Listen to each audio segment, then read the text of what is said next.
ADI তুমি list দাও না হলে বিষ দাও।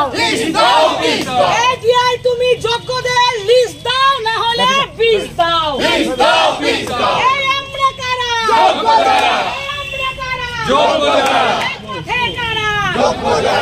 যোগ্যদের চাকরি ফিরিয়ে দেওয়ার ব্যবস্থা রাজ্য সরকারকেই করতে হবে। আবারও পথে চাকরি হারায় শিক্ষক শিক্ষিকারা।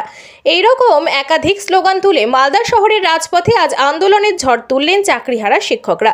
মালদা শহরের বুকে ধিক্কার মিছিল শেষে মালদা শিক্ষা ভবন ঘেরাও করে বিক্ষোভ যোগ্য শিক্ষক শিক্ষিকা অধিকার মঞ্চের। আন্দোলনকারী চাকরি হারা শিক্ষকদের অভিযোগ, রাজ্য সরকারের দুর্নীতির কারণেই তাদের যোগ্যদের চাকরি হারাতে হয়েছে। আমাদের আন্দোলন জারি থাকবে, কারণ সরকারের দুর্নীতির জন্যই আমাদের যোগ্যদের যে চাকরি আমরা পরীক্ষা দিয়ে স্বচ্ছভাবে পরীক্ষা দিয়ে যে চাকরিটা পেয়েছি, সরকার দুর্নীতি করেছে। দুর্নীতির কারণে আমাদের চাকরিটা প্যানেলটা বাতিল হয়েছে।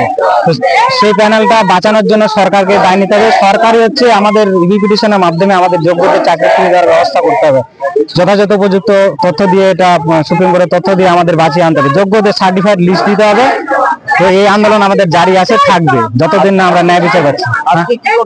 আজকে আমরা ডি অফিসে ডেপুটেশন দিচ্ছি। বিভিন্ন ধরনের আমাদের পারপাস আছে, যে সার্টিফাইড কপি দিতে হবে।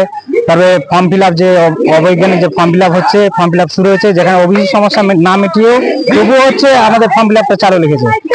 তারপরে আন্দোলন চলবে যতদিন না আমাদের ন্যায় বিচার পাবো, আমাদের আন্দোলন চলবে। আমাদের আত্মরিক মন্ডল।